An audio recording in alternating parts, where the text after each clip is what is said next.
The Edmonton Oilers are hitting the road for their first big road trip of the season. 4 games in 7 days as the boys look to find their groove and build off a good, solid Friday night effort. They're in Detroit for an afternoon matchup with the Red Wings. So hello and welcome to Pre-Gaming with BORDZY, brought to you by Sherwood Ford, the Giant. The Giant for a reason. We check in the chat as we always do. Mr. Burns, first comment of the day. Let's go. If the cohesiveness that we saw against the Penguins continues, then big win incoming. I tend to agree. Eyes within, blue powder, said Hyman goal tonight. Could not agree more with that one. Granted, pretty sure I've said that every game for the last 5 games in a row, but tonight is the real one. I was just kidding. And Mr. Burns, I'm wearing my Hyman jersey for good luck. What up, everybody, tonight, today, this afternoon, today and tonight, I guess. I'm joined by the man, the myth, the legend, a resident Derek Ryan fan. Yes. King of the TikTok, as the kids call it these days. Matthew Wozniak. How we feeling, my dude? Not so bad. And I think I'm officially the second biggest Derek Ryan fan next to his wife, Bonnie Ryan, who replied to my tweet saying, "Oh, yeah, you didn't see I posted the photo with the jersey and shit. The second biggest Derek Ryan fan next to me. So I will take that crown." That's a pretty good crown to have, bro. That totally leads into, you didn't even know I had this written here. I was going to say you just recently got your Derek Ryan jersey signed for the second time. Might be the only guy in Edmonton with that. Tell me about it. How many hours were you there? Oh, I was going to say, you're the number one Derek Ryan fan in the world, I think, in that DR has to know who you are because Mrs. Ryan liked the TikTok we made, the Spider-Man TikTok earlier this season, but she tweeted at you. I didn't even know that. Dude. Yeah, she replied to the photo I posted with the double signatures and just saying, like, big fan of DR. Good to see you. Yeah, I'm probably the only person to have a double signature Derek Ryan jersey. So I was in line. I think I got in there around, so it didn't start till 6. I got there around 5. So I was there for like, I would say 2.5 hours. But it was a slow moving line because they had Nuge as well in it. So let's be honest. But it was a slow moving line because I know everyone was saying how Leon Draisaitl's line was moving, but then again, it was just only Leon. So I guess when there's 2 people, it goes by a little slower. I like this one from Lance Kane. I'm the second biggest Waz fan. Get in line, buddy. I got number 1. I got number 1 in there, even more than your mother, even more than your girlfriend was. I'm a huge fan. There's some competition. Well, so we'll talk about why we love Waz so much. Let's get love going in the chat because you know who we're loving today. Leon Draisaitl. Happy birthday, Leon. Number 29 turns 29. I mentioned you, Oz. I did not realize me and Leon are the exact same age. How did I not know we were born in the same year this entire time? I was chirping him the other day saying, gotta stop taking pissy penalties and grow up a little bit. I'm not grown up at all. I'm not gonna lie. Like, he doesn't seem 29. I feel like he's older. I know it's not the greatest compliment, but it shows that maybe he looks mature. He looks mature. He's got a hell of a beard. Shout out if you didn't see it on our socials. Kennedy with the ultimate Leon tribute video. She always delivers. She makes him look like a hot piece of ass. Leon, you hot bitch. He has trademarks, but that video got me hyped up. And we like Leon tonight. Obviously love what that second line did on Friday night. Victor Arvidsson, Podkolzin, and Draisaitl. We'll talk about that a little bit more. But Wazinho and I wanted to start the show off a little positively. It's been a beautiful Sunday. We've been here all day watching football, placing a couple parlays. Still got some chances right now. We got some big fantasy matchups. I'm playing bag milk for first place in the Oilers Nation League, but it's about Leon Draisaitl today. So I wanted to open up to everybody in the chat. Please comment down below your favorite Leon memories that you have seen so far in his 29 years on this earth, because Waz and I, we each prepared a couple of Leon memories. I said 1 each. Waz followed the rules. I couldn't decide, so I prepared 3. But Waz, I want you to go first. 29th birthday for number 29. What's been your favorite Leon memory in an Oilers jersey? Well, the one that stands out to me personally is seeing his first NHL goal live against Carolina. It was a bit of a scrappy goal, obviously, kind of like the quality of this video, but it was back in 2014, I believe. Shout out Sports South Canes. Yeah, so he just kind of dug in there. I think it was assisted by David Perron at the time. So that celebration. I remember the celly. I remember he was on the ground. I was there with my dad. I don't know. I think we were sitting upper bowl. That was Rexall Place as well. And, you know, that's it, Ryan. That's it. Yeah, there you go. Perfect. So, and this is before, you know, Connor McDavid was in the league as well before we drafted him. And, you know, at the time, we didn't really think he'd turn into this, you know, insane goal scoring beast that he is. I was thinking at the time he'd be more of like a two-way player. I know he was compared to Anze Kopitar at the time. I think that was his favorite player. But, you know, I think he's a little lacking at the two-way game. But the goal scoring, I think, does make up for it. Yeah, I'll take it. I mean, if you can outscore your problems, that's the Edmonton Oilers motto. The way I view Leon Draisaitl is like we can complain about his defensive game. He's also still one of the best players this franchise has produced. One of the best European players of all time. I'm going to say that.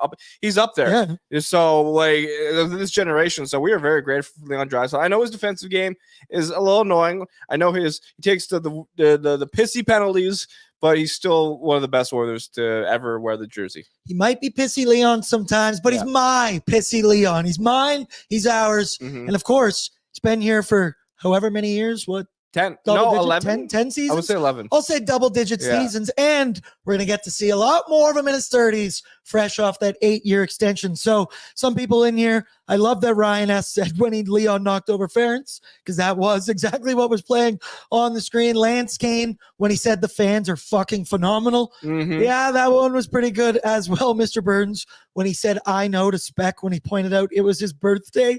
Yep, that's pretty fair. Leon with spec interviews as well. Lance Kane with hot take of the day. I like the pissy penalties. I think a lot of people forget he scored 4 goals in one playoff game. Dude, because he can do it all. So we lost the game, so it doesn't matter. As I mentioned, I had a hard time being able to pick. I initially had one. Then I kind of went down the rabbit hole, so I grabbed 2 more. So we'll start off with my number 3 favorite memory that I have, and this one is a thing of beauty. We talk about Leon Draisaitl and his backhand passing ability. I still say Sidney Crosby, best backhand shot in the league, but backhand passing, it's Leon Draisaitl's crown, because look at that bad boy, sends it over to Evander Kane. Well, as you mentioned, it's a very niche memory. He's done these a lot of times. This one has stuck with me forever. It was earlier in the season. Shout out Kyler Yamamoto and Cody Ceci on the ice right there. But Leon Draisaitl with his backhand passing, it is insane. Whether it's going forward like this, whether he's doing a spinorama, no-look backhand pass, not many dudes can do that tape to tape across the ice. Absolutely disgusting. Shout out to Evander Kane. And if you were to rewatch this back, Leon, I'm pretty sure, is the first guy in the flyby when they do the goal celebration, because he earned that. Shout out to Evander Kane for finishing on this one. My number 2 Leon memory was when I went down the rabbit hole today. Shout out this one, I believe, against the Toronto Maple Leafs. Leon goes end-to-end with a little whop, toe drag, takes it into the net. He gets stopped. Then you'll see it closer here with all these replays. Kicks it to himself again over to his stick, so you see it here, and he kicks it to his stick, and it does go off his stick and back in the net. This happened so fast, so smooth.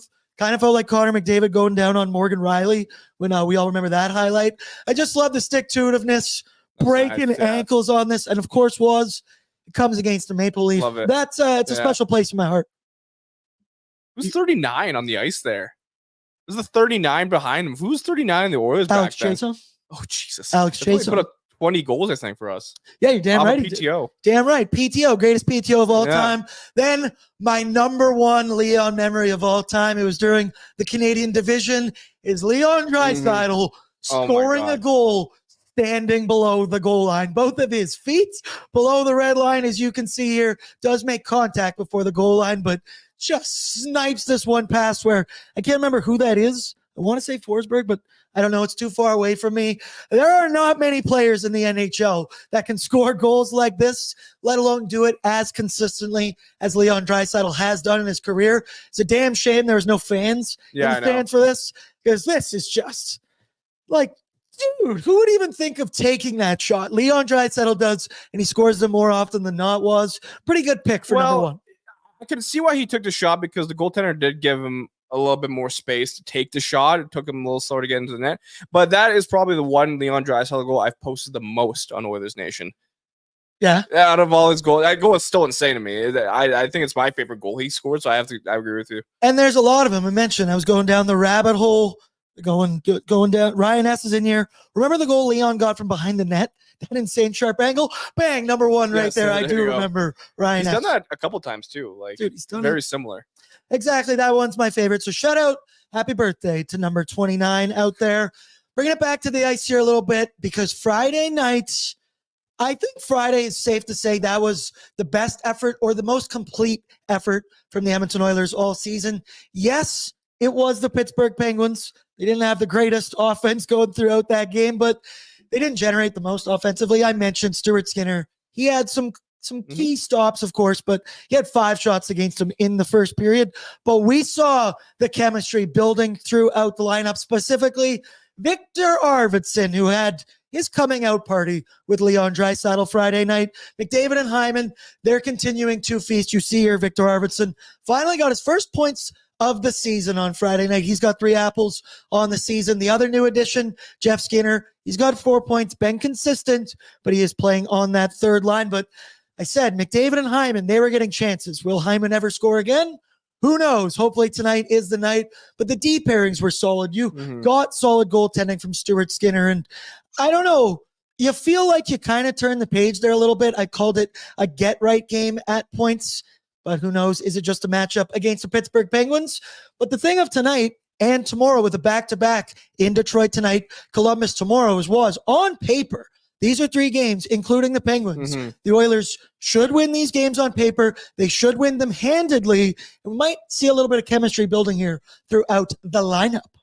Well, you know, even the Pittsburgh Penguins, they were giving some of the other Canadian teams a run for their money almost. I mean, the Vancouver Canucks only beat them 4-3. The Flames beat them in a shootout. Like, the Penguins, they are what they are, but they also have Sidney Crosby, Evgeny Malkin, Letang. They still have all these, like, you know, veterans who've been one of the best in the league. And I think whenever you make Malkin and Crosby look invisible, you're doing something right. Like, I know people like to have this narrative, like, oh, you're beating bad teams. I don't care where they are in the standings. Any team can show up on any night, and the Oilers had to have a complete performance, and I'm thinking it's going to give them some confidence going into this game against Detroit. You know what else will help with that? Keeping consistent lines, because Chris Knobloch must have liked what he saw on Friday night, because can you believe it?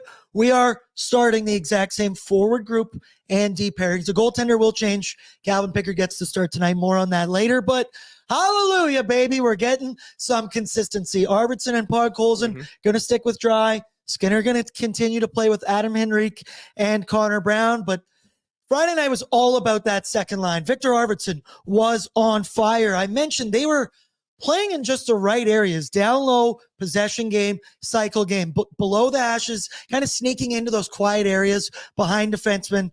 Arvidsson, he just loves to get a little sneaky. He's so small and mighty. He sneaks in to those quiet areas, but I don't know. They just looked incredible. And like, when you think about starting the top 6, Vasily Podkolzin is not a guy that you're going to think about in that spot, but he brought some total energy. He brought 4 shots on goal, a number of hits, but he keeps it simple out there. He drives hard to the net. Arvidsson building that chemistry with one Leon Draisaitl. And I said Arvidsson was going to be my breakout guy this season. It had taken him 7 games before he got a point this season, but his best buddy, Matthias Ekholm, he had a good quote on Arvy as well. He said, "That's the Victor I know. He's always the hardest working guy out there. He'll beat you out for icings. He's a pain in the ass to play against." I was high on Arvidsson all season.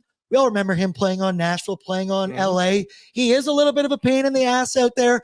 I liked what I saw Friday night. Tonight, please continue to build off that, and let's see what Dry and Arvidsson can do out there. Yeah, I'm excited to see them continue to build chemistry and make that second line a force to be reckoned with. I mean, last year, if we just look at the base stats, Victor Arvidsson had 15 points, 18 games before he got hurt. That's actually pretty decent. He's been a consistent 20, 30 goal scorer guy in the Canadian division, or not the Canadian division, the 2021, 50 games, 10 goals.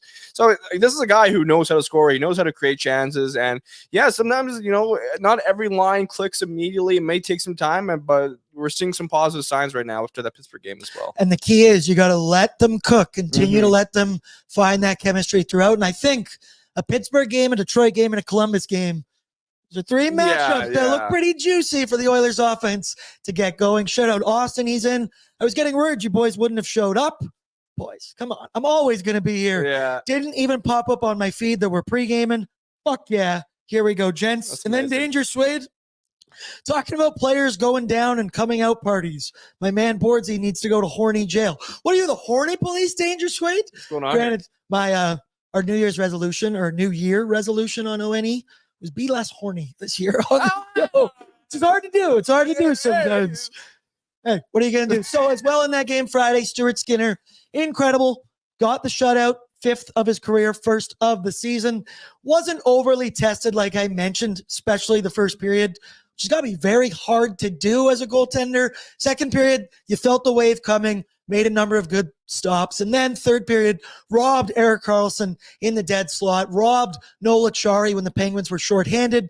Minutes later, kept him in, and he earned that shutout through and through. As Dan said it best on After Dark, fans have been asking for Stuart Skinner to make those saves. We tend to, here in Oilers land, move the goalposts for guys, especially like Darnell Nurse and Stuart Skinner. But Skinner stopped every single shot that came his way. They weren't the highest quality of chances, but he did what he had to do. That is what fans ask him to do. He deserves his props. Skinner not going to be playing tonight, but I want to talk about that Friday performance because he was solid. That's the word for it. Solid, Stu. Yeah, and especially, I mean, the goal scoring for the Oilers didn't come until, the third period, I believe. And it took a bit. 33 shots to be specific. It was like the shots were 31-7. And sure, they weren't a ton of chances created by the Pittsburgh Penguins, but something could have squeaked through and it could have been 1-0 Penguins early, right? So you never know. And it's kind of one of those things where when the Oilers play well, Stuart Skinner plays well, right? They kind of goes hand in hand. And for Stu, like I said, always it's just good to have the confidence behind your back, knowing that you can get a shutout. And you got to get it done against teams like the Penguins. Sometimes we've played bad teams in the past and kind of bites us in the ass, right? So, Stu, you're doing good, man. And I have no issues with putting Pickard in that against Detroit. No, absolutely. You got the back-to-back here. You get a look at Stu's numbers so far, 2-3-1, 306, 890. Was our feet just touched as well? Oh. Shout out. I mean, Shout out. It's happening. Give it a couple games, and hopefully we'll be back above a 900. Because last year took Stu a minute to get back above 900, so hopefully we can keep that going. Also, Sergeant Battle's in. He says, I love to see Waz on Pregaming. Christopher Palmer, anything with Waz is great content. I tend to agree, Waz. Come on, buddy. Positive vibes. I've been spending all day with you, and I'm having a great day so far. As I mentioned, Calvin Pickard, he's going to get the start this afternoon. He's got a 1-1 record this season. 329 goals against, 852 save percentage. It only comes in 2 games, but it was a tale of 2 different nights. Allowed 5 goals on 20 shots against the Chicago Blackhawks. And then he beat the Nashville Predators, I do believe. But Skinner, he gets the Blue Jackets game tomorrow. Mm-hmm. I don't know. You said you're okay with, picks getting the start. He was going to get one of them. Saw some stuff online about, Stu played so great, so you got to keep him in a routine and let him continue to cook. Dude, I don't know. An extra day of rest has never really hurt anyone before. Calvin Pickard, though, these are the cherry pick matchups we talk about. That's what I thought. He would have got Columbus. I think their offense is a little bit less than the Detroit Red Wings. But Calvin Pickard all season last year he won these games. He went 12-7-1. And I believe he had a 909 throughout the season. I am more than confident with him getting in the net tonight. Predict me Calvin Pickard's stat line tonight. How many goals does he allow?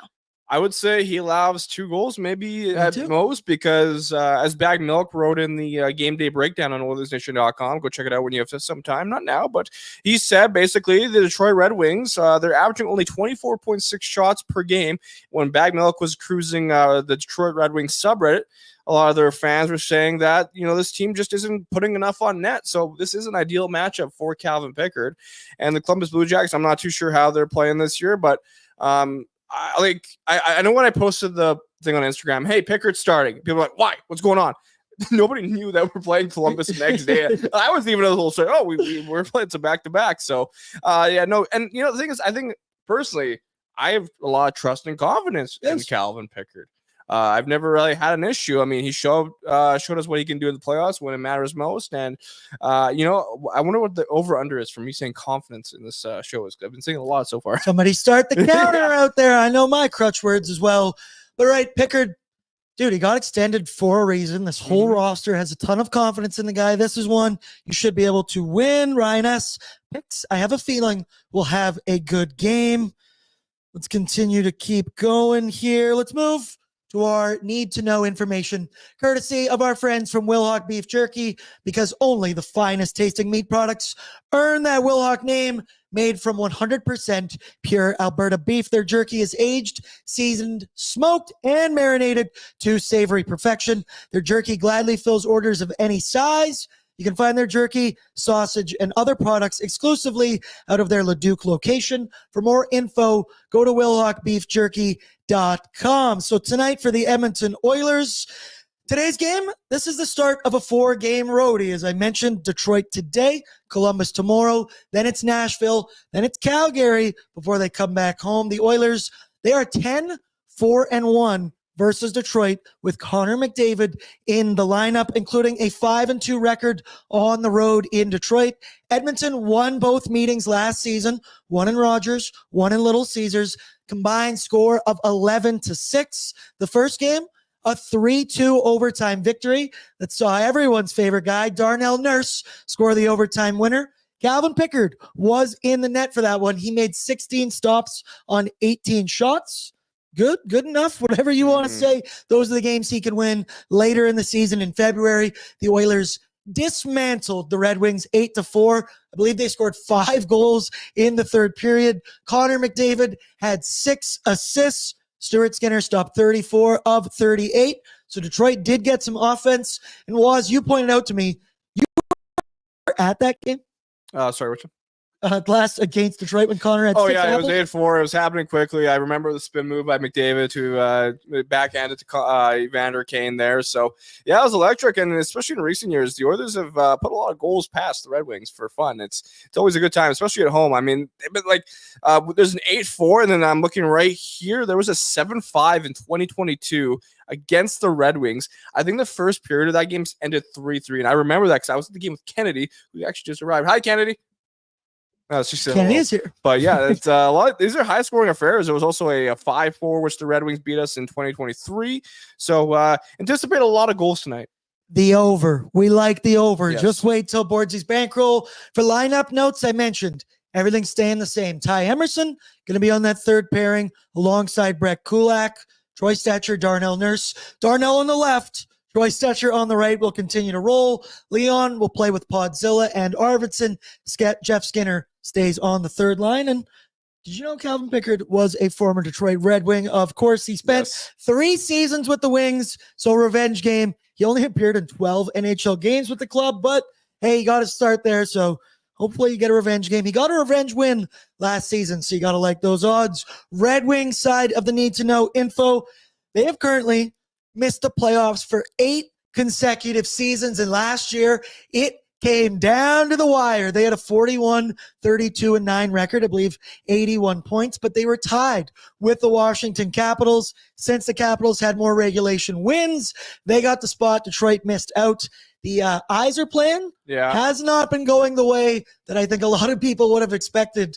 I also thought Steven Stamkos was going to be a Red Wing, very much so this year. Didn't see Nashville coming and being a thing, but the Wings, they lost some depth in the offseason here. They lost Daniel Sprong, David Perron, Shane Gostisbehere, all gone in free agency. They bought out Robbie Fabry and Jake Wallman, which still doesn't make a ton of sense to me as a salary cap dump. Those players, I just mentioned all the departures, scored 75 of Detroit's 278 goals last season. So that's a lot of offense you need to be replaced. And Gostisbehere, he led the team in points on defense last season, and he's already having a very incredible season so far. They added some talent, Vladimir Tarasenko, Eric Gustafsson on the blue line. They also added veteran goaltender Cam Talbot, who will get the start tonight.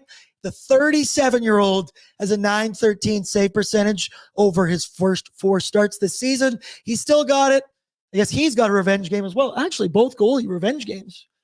Nope, I still like the over. In Detroit, they had their 3-game win streak broken last night in a 5-3 loss to the Buffalo Sabres. This is the start of a 3-game homestand for the Wings, who will host Winnipeg and Buffalo after the Edmonton Oilers. Was when you think about the Detroit Red Wings and this playoff drought, it's very different than the Red Wings we grew up watching.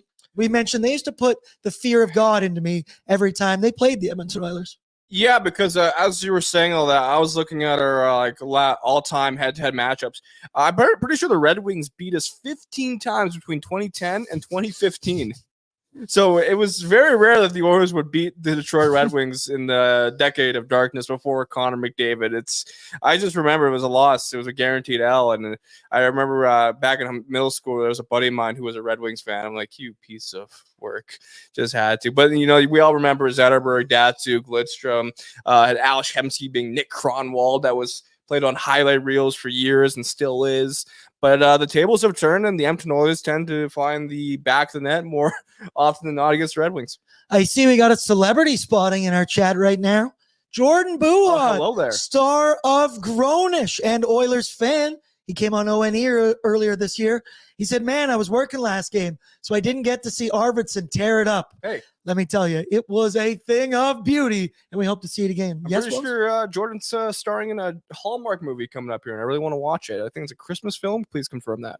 Yeah, let us know, Jordan. Yeah. Happy to have you in here. Throw down your like. Come on the show anytime, brother. If you want to talk puck, we will take you, of course. Let's move now to our Sherwood Ford Giants storyline of the evening, and it's brought to you by Sherwood Ford, the presenting sponsor of Pre-Gaming with BORDZY. Tired of dealership hassles? Well, Sherwood Ford in Sherwood Park is all about convenience and upfront pricing with their giant deal program.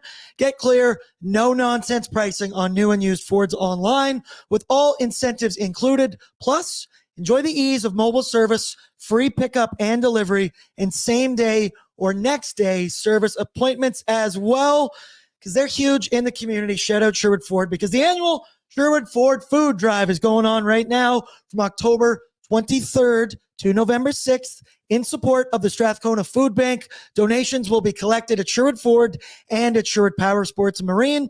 This food drive would not be possible without the help from the students at Lakeland Ridge Community School, the Wolves. Food donations are also being collected at the school by the students. You can drop them off. Sherwood Ford, Power Sports and Marine, the school, and I do believe Odd Company now as well is taking your unopened, store-bought, non-perishable items. It's holiday season. Time to help those less fortunate and those in need. My Sherwood Ford Giant storyline tonight, kind of what Jordan just mentioned there. Arvidsson was tearing it up. You saw the chemistry building. It is to continue to keep it rolling, and that's you, Chris Knobloch. Do not break up these line combos, Dry Arvidsson pod specifically, but we saw earlier in the year, Jeff Skinner, Henrique, and Connor Brown. Mm-hmm. They showed a little bit of skill play out there. Remember, Jeff Skinner touch pass over to Connor Brown for that beautiful goal to start off the season. And this even goes down to the D pairings, right? You know what you get with Ekholm and Bush, but Nurse and Troy Stetcher have looked very good, very consistent. Hopefully they can build off it. And Brett Kulak, Ty Emberson, great third pairing, playing low event hockey. As long as you don't notice him out there, I've loved every bit of it. For me, this is a game you're supposed to go out there and win. On paper, on the ice, doesn't matter. Go out there, keep the chemistry rolling, and ideally take it into Columbus tomorrow. Waz, do you agree with my storyline, or do you have a different one? Honestly, I'm trying to think here because, honestly, against the Red Wings here, I think the Oilers need to try and maintain possession, build possession, and dominate the ice, dominate the puck, because I think that's something the Oilers haven't really done against some of these teams, maybe against the Penguins, a little back and forth. And I think if they can just maintain possession and cycle a bit, I'd be happy to see that. I see McMullen is in the chat right now. An early Sunday game, I can even make it out to play some puck afterwards. Shout out. Same with producer Pat. We got to do After Dark a little bit quicker tonight. Yes. Because Pat's got to get out to Gibbons to play in his hockey game. We're a team group here. So hopefully the Oilers, maybe by the third period, we'll just start the show a little bit early. Who knows? I also see in here KP. He's saying, I only have one flat of Nation beer left. I need to make a trip to Odd. Yeah, you do, because Waz, pull them out. Check them out, baby. They're also up here on the ledge behind us. It's Nation Beer Everyday Lager, courtesy of our friends from Odd Company. We're pumped to partner with them. They're for game day. They're for every day. They are dangerously smooth. They are delicious. Go pick them up at Odd Company or liquorconnect.ca, or go tell your liquor store attendants to start buying these bad boys. They are delicious. Don't just take it from us. Take it from everybody in the chat as well. KP, he's been putting these down like water, it looks like, and We walked into the office today. There's a new flat just sitting out there. We're not allowed to drink these ones. You think we can drink those? Yeah, I don't know who dropped those off there. And I'll say this, my dad actually likes Nation beer, and he is a very harsh critic of craft beer. Anytime I've given him craft beer, he's never liked it. But I gave him one Nation beer. Like, this is actually good. You know, he's Polish, so he has a strong opinion when it comes to his liquor. I've never met your dad. He's something. I'll say that. Oh, someone's also calling me right now. Nice, that's good. Who knows? Waz, you also want to knock that mic that's been in the shot the entire time, cutting off your face. Oh, it's in it even more. There. All right, we'll power through here. Why don't we take a look here, Pat, at the Edmonton Oilers projected lineup this evening. As you see on your screen, top line, we are expecting same old.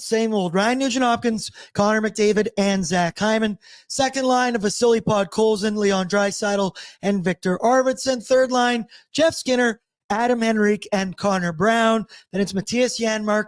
Say his name, the centerman on the fourth line. Derek Ryan. Thank you. With Corey Perry. Deep pairings, Matthias Ekholm with Evan Bouchard, Darnell Nurse with Troy Stetcher, and Brett Kulak with Ty Emberson. So the story out of that last game specifically, for me, it's Victor Arvidsson because he was all over the ice. That is what I have come to expect from that guy. He is small, he's mighty, he's feisty.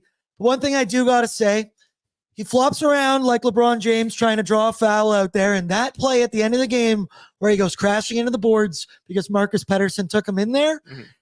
I love that Darnell went and he at least waited for the whistle to go and fight Pettersson. Shout out Pettersson. He knew he was going to get dummied in that fight.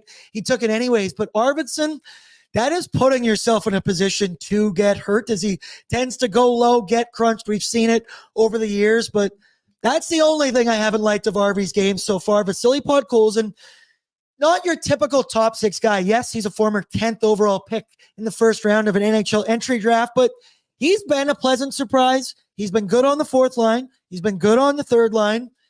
And his game, right, it's like Warren Fogle scored 20 goals last season with Leon Draisaitl by, I think he probably has more offensive skill and upside than Podkolzin, but it was keep it simple, stupid, of banging bodies down low, retrieve pucks. You saw Podkolzin, when in doubt, he's just driving it to the net, taking it in, banging and crashing away, getting in the blue paint, making a nuisance for goalies in that blue paint. And I've loved what I've seen from this second line. How long do you think Vasily Podkolzin will stick in this trio? I would say another game or two. I thought he looked pretty noticeable on that second line with Arvidsson and Draisaitl. Like you said, he was driving to the net. He was trying to find whatever rubber he can and get it on net. You know, funny enough, I was at the game with Tyler, and he was mentioning how Tyler's dad had a bet on Vasily Podkolzin to score the first goal of the game. He put $50 on him to score the first goal of the game. Did not happen, but I was rooting for the guy, and I hope he scores. And then, you know, I remember that I posted an interview of his back in September, and people were saying how this guy like kind of gives Klim Kostin vibes. We haven't really seen him get into scrums as much, or, you know, one shot a guy in the face like Klim Kostin did against San Jose. But Podkolzin, let's hope he starts potting them soon. He's been an energy bug, right? He's just coming in and keeps saying it, but keep it simple, and it's working so far. And did I think Vasily Podkolzin would be a top 6 player on this team at Game 9 of the season? No, I did not. But we're here anyways, and he's been very good throughout this season. So there was lots of discussion as well about the power play. It has not been going great for the Edmonton Oilers this season, but we saw them in practice this past week change it up. You saw Nuge and Hyman come off power play 1. They were replaced by Jeff Skinner and Arvidsson, but that was just in practice. Classic pregaming, we spent 10, 15 minutes on it, and then bang, they go out. They don't make any changes to the power play, and I'm kind of totally okay with that. PP1, they had their chances. Friday, the Oilers went 1 for 2 on the power play, so you'd say, oh, sick, who scored on PP1? Well, it was off the draw. Matthias Ekholm, beautiful shot, won that faceoff by Victor Arvidsson, who cashed me plus 375 power play points. Told you was. I am feeling it on Bet365 lately, but lots of discussion, right? They don't change it up.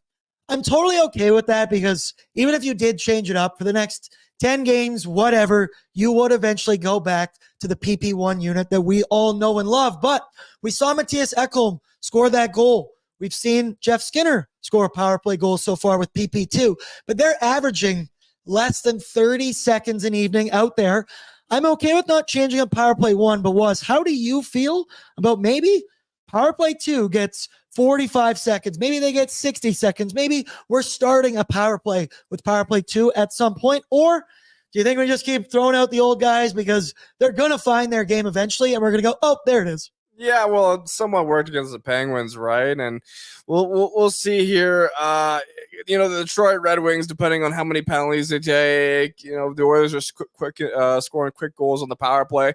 We might not see PP2 that much, but like you said, if there's a minute left on the power play, maybe toss them out. They clearly have some chemistry, and that something's going right for them. Yep, absolutely. Just checking here because it's the battle of the terrible PKs tonight, people. Edmonton, someone's got to score a power play goal tonight, right? Like, we got to find a way. Yeah. Edmonton ranks dead last in the NHL in PK percentage at 58.3. Second last, you might ask? It's the Detroit Red Wings at 64.3%. Here you see the tail of the tape, the head-to-head comparison. Have we had a single graphic yet that the Oilers have been leading in any category? Detroit, you see it here. They got a 4-4 record. The Oilers 3-4-1, but someone's going to have to score a goal. Both power plays, brutal. Both PKs, brutal. Special teams not being very special. So you got to think whoever can score with the man advantage tonight, you're going to have a huge advantage, but was even more than the power play. Looking at 58.3% on the PK is mind-numbing stuff. You cannot win if you are every two opportunities giving up a goal every game. You know that you're going to allow one with the man advantage. It's been brutal so far, and I am confident they'll find a way to figure it out. We all remember last year, Oilers PK to start the season, dog shit. Mark Stewart comes in and kind of takes ownership of that unit. They completely turned it around. We saw it in the Stanley Cup playoffs, which is kind of what makes these numbers so crazy. Yes, you're missing McLeod, you're missing Fogle, CC, Vinny. Yeah. Special teams tonight are going to be massively important in this hockey game. It's funny. I think I tweeted out before the start of the year that my bold prediction was the Oilers were going to have the best PK in the NHL. And so I might have been the jinx there. Sorry, folks. It's the complete opposite. Yeah, it's the worst. It's terrible. The power play, though, it's going to start cooking here. I mean, we're only 9 games in the season, right? Like, it's, we're not used to see them not scoring on the power play, I guess. It's kind of weird, but considering some of the opportunities they've had. But tonight it'll be really just going to be a case of who can stay a little bit more disciplined, I think. Here we go. Some Kennedy's trash who is behind us. Zach, please, please, please. Ryan S. Simple solution. So don't take penalties. Oh, it's Leon's birthday. I'm allowing him to take at least one pissy penalty today. It's his day. Sergeant Battle. Oilers special teams will be okay. I do believe so. Not worried about the power play. They will figure it out. It's the PK for me that, and hey, sometimes you need your goaltender to be your best penalty killer. Tonight, Calvin Pickard, let's stand up. So the one area the Oilers, though, can definitely attack these wings is 5v5. If you look at the shot metrics, shout out to our game day breakdown and game notes from Bag Milk and Coombsy today. Go check them on the website. I also saw Pat quick on the trigger. He threw the link in the YouTube chat right now, so you can check those. But if you look at the shot metrics, the Wings 5v5 percentage chances for 41.11, which basically means they are bleeding shot attempts at even strength. And the Oilers, while not producing 5v5 or as much as you would like, they have had a ton of chances. The Wings, they're only averaging 24 shots a game. So you have to think, given a mediocre average, above average effort from the Oilers defense and Calvin Pickard, the Oilers offense should be able to break through in this one tonight, and 5v5 find your way. How many goals are the Edmonton Oilers scoring tonight as well? Did you post that graphic? Yeah, I just posted it. I posted our predictions. So you can say it's 5-2. I think we're all thinking around 5 goals. No, Liam's thinking of a 4-2 game, but I mean, the last couple times we played Detroit, it's been a lot of goals, like I said, and sometimes Detroit ends up scoring a lot more, but they've also had some subtractions over the offseason. I know Daniel Sprong was a big part of their offense last year. He's now with Vancouver, so we'll see what happens, but I feel very confident the Oilers will have a lot of fun tonight. I'm going to have a lot of fun tonight too, buddy. Your pal Joe, the power play will come together soon. I really like the Ekholm look. That actually, dude, you have access to my show notes right here? Because Matthias Ekholm, He's been sneaky good so far this season, man. It's like, no shit, Aaron. Of course he is. He's one of, who's the best defenseman on the Oilers? Ekholm or Bouchard? That's probably Ekholm, in my Pat, opinion. make a poll right now. Who is the best Oilers defenseman on this team? I see a lot of people. Curious what the answer would be. A lot of people love to pick apart Evan Bouchard's game, but you never see people pick apart Ekholm's game. And this leads me. My point is, you think of Matthias Ekholm, right? The Viking, defensive stalwart, physical, can do it all, but he's not only been great defensively, he's been ripping the puck offensively. He scored a power play goal Friday night, like I mentioned. Ekholm is second in the team on shots on goal with 26 so far. And this stat, we've all heard it, we all know it, but Bag Milk threw it back in the GDB. Ekholm has a plus 73 rating in the 108 games since being acquired by the Oilers, which is the best plus minus amongst all players in the NHL in that span. We've all seen that stat. It also doesn't really mean much, but he's been good offensively. He's been good defensively. Matthias Ekholm, has there been a trade that's worked out better for the Edmonton Oilers, was? Not that I can recall. And like, this guy's an absolute warrior. Like, he's not afraid to get into scrums. He's not afraid to take a hit. You know, he barely gets hurt considering all the damage he kind of tends to take, knock on wood. But, you know, the last time he was kind of hurt was at the start of last year. And I don't know, man. Ekholm is something. He's also 34. Like, he's getting up there in age. He's aging like a fine wine. So let's, you know, knock on wood. Let's hope he keeps rolling this way. He's looking pretty good. Looking inside the poll right now, Ekholm with above 80% of the vote.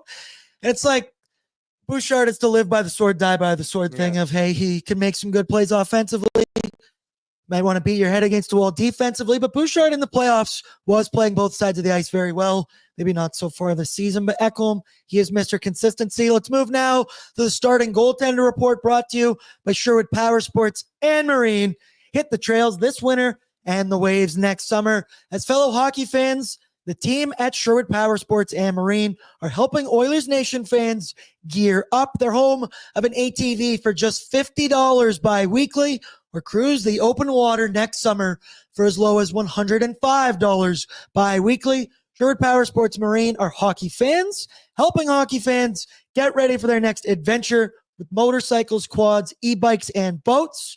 Waz, you and I got to spend an entire day this summer riding and playing with every one of these toys at Power Sports Marine for work, I guess you could say it was. Which one was your favorite? Honestly, it was probably, I'm trying to remember here. I think it was the ATV. Yeah, you like the quad? Yeah, it was a lot of fun. I like the side-by-side. I'm hoping next time they let us just take us out to the North Sask and let me grab a boat. That's all. I've always wanted to do that. I don't know if I trust myself, and I think you need a license for that. But I'm just saying that'd be a lot of fun. They have great boats, by the way, there. And also, if you need like some fishing tackle, they got fishing bait there too. It's your one-stop shop for everything you need. I said it's adult Toys R Us as far as I'm concerned. You can walk out of there with seriously anything, and the staff, they're incredible. And of course, drop off your non-perishables when you're there. Let's look at it here, Pat. The tale of the tape between our two goaltenders, Calvin Pickard versus Cam Talbot. There you go, Waz. You see what Pat's doing here? Thank you. 2-1-0 record for Cam Talbot. 3.21 goals against average with a .913 save percentage. Calvin Pickard 1-1, 3.29, 8.52 save percentage. Also, you see Cam Talbot. He's got a shutout so far this season. Calvin Pickard, though, he won this matchup last season. I said he stopped 16 of 18 shots, 3-2 overtime victory. Those numbers, not incredible. It has only been 2 appearances so far this season. I'm incredibly confident anytime Picks goes in that net. You mentioned it when our backs were against the wall and we could not start Stuart Skinner in the Vancouver series. Who helped save us? One, Calvin Pickard. Now, he had to start one of these games over the next 2 nights.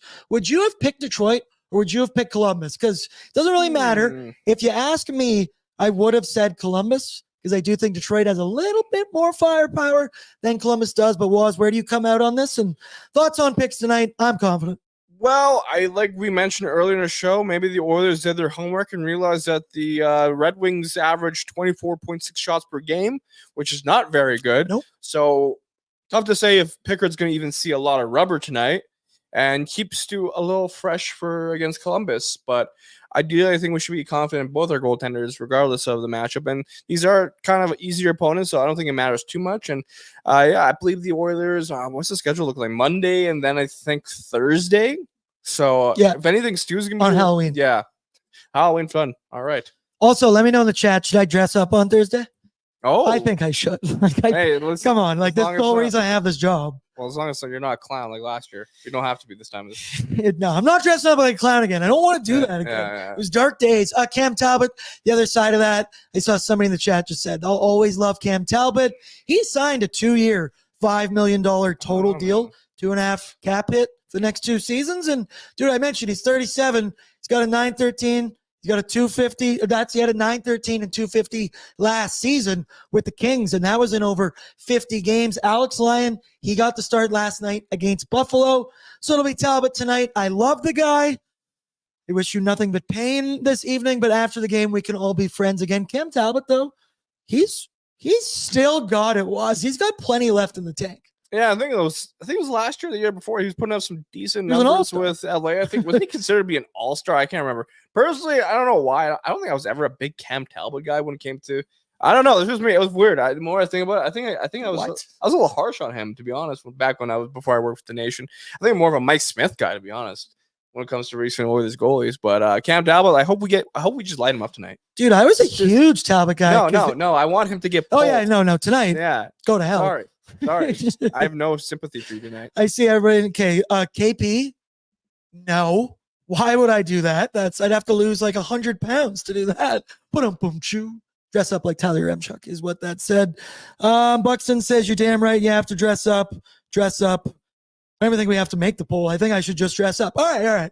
We'll see what I pull out on Thursday night. Let's move here now to the away lineup, courtesy of our friends from Greta Barrieg. It's Sunday, but it's still the weekend, baby. I know Greta last night. It was lit. They had all their Halloween stuff going on, but Greta Bar is where Oilers Nation loves to watch the game. Home or away, Greta is a great spot for pre and post game. We're going to be there all season for our Oilers Nation watch parties. Go check out the great street food menu, games in the arcade, weekly drink specials. Greta Bar, it is the place to be. 10141 109th Street. I love that I have their address permanently saved in my head. Greta Bar, let the games begin. So here you see on your screen the projected roster for the Detroit Red Wings this evening. Top line, who has been doing pretty much all of the damage for this team. Alex DeBrincat with Dylan Larkin and Lucas Raymond. Second line, Joe Veleno, JT Compher, and Showtime, Patrick Kane. Then it's Vladimir Tarasenko, Marco Kasper, Jonathan Berggren, no Jonathan, Michael Rasmussen, Andrew Kopp, Christian Fischer, and then on the D, it is Simon Edvinsson. More on him in a sec. With Moritz Seider, Ben Sherratt with Jeff Petrie, Eric Gustafsson with one Justin Hall. Maybe Nuge can go out there and beat the shit out of him again. That would be awesome. But doing my research on Detroit before this game, obviously we don't get to watch a lot of East Coast games, but pretty much the shared theory so far here is Detroit is lucky to be 500 right now. They rank last in shot attempts, last in unblocked attempts, last in expected goals at 5v5. Natural Stat Trick also ranks them as the second worst team at generating and suppressing high danger chances at 5-on-5. So they can't get chances 5v5, and they give up the most chances 5v5. You got to like that for the Edmonton Oilers tonight. Saturday's game. Shout out to Zach for these numbers as well. You know, Mr. Analytics. Buffalo controlled 62% of shot attempts, 65% of expected goals, and 70% of high danger chances. Detroit on the second half of a back-to-back. They are back at home now tonight for this one, but no team has scored fewer goals per 60 minutes at 5v5 than the Detroit Red Wings.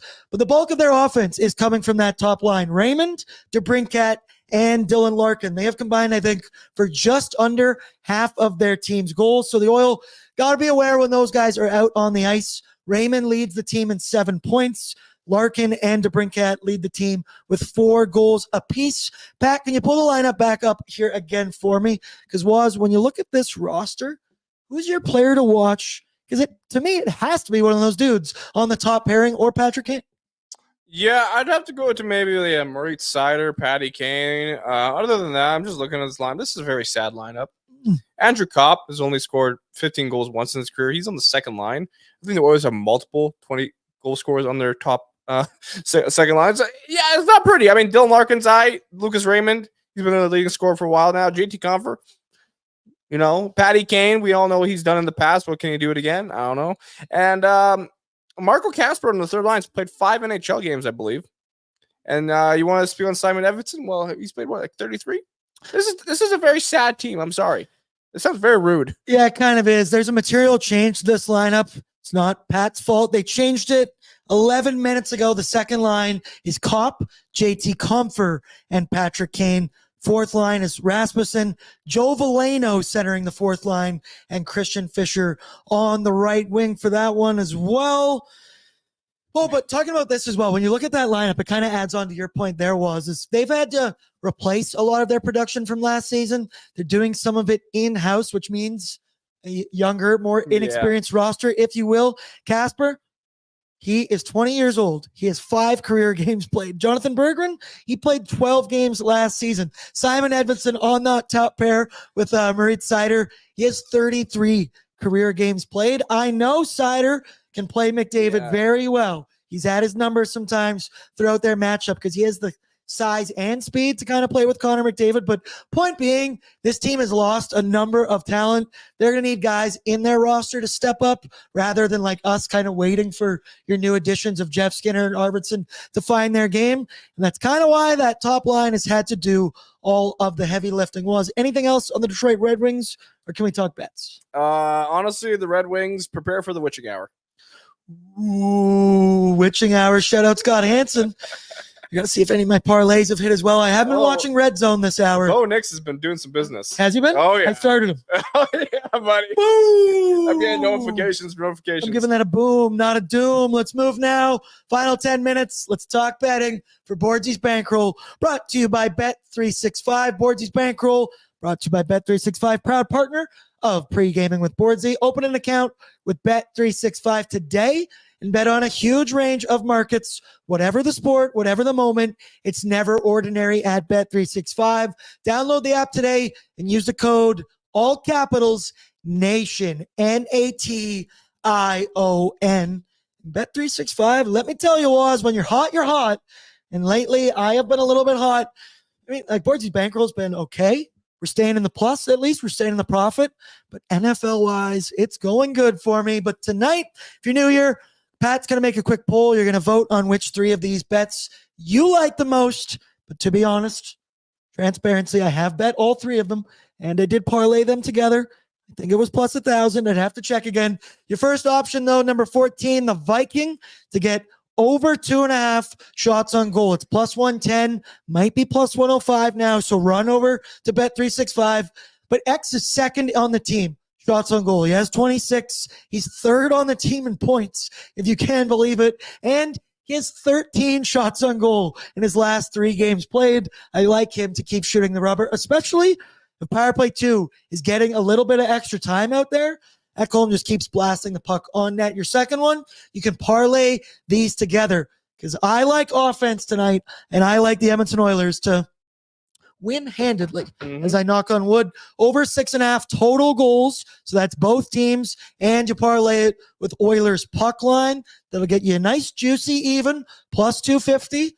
We'll go over our score predictions. Mine's just like was. And then your final one, it's the birthday boy, baby. It's Leon Draisaitl, 2+ points at plus 165. Second line showed a ton of chemistry in the last game. He scored against those Penguins. He has points in 5 straight games, but it is his birthday. I also like him for an anytime goal scorer.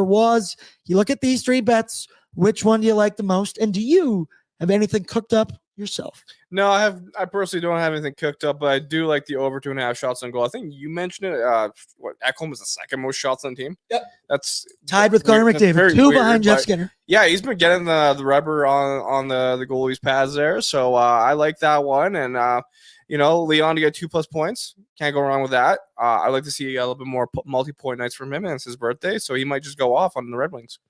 Ryan S., I like the Leon 2 points. Patrick's in. Are we at home? Nope. We're starting our 4-game road trip.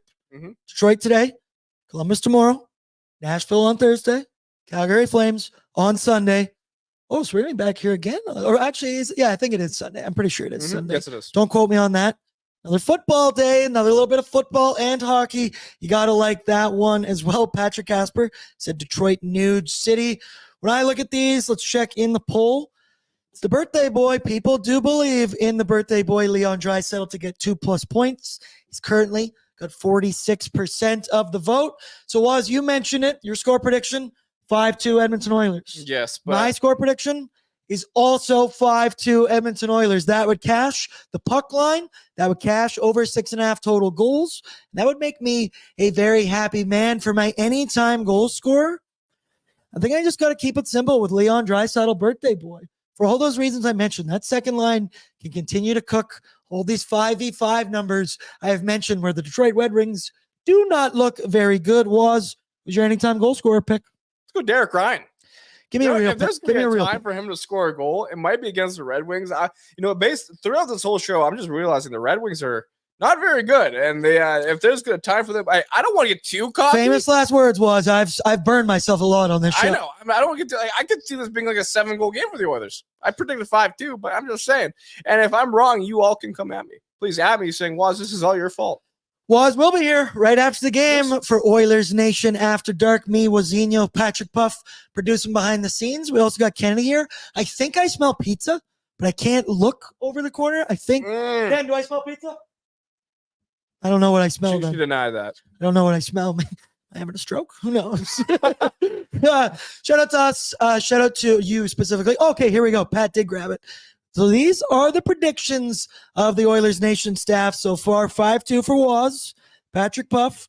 4-1 Oil. BORDZY 5-2. That's Liam, right? Yep. 4-2 for Liam. And Bag Milk with 5-2. So we got 3 guys thinking 5-2 Oilers.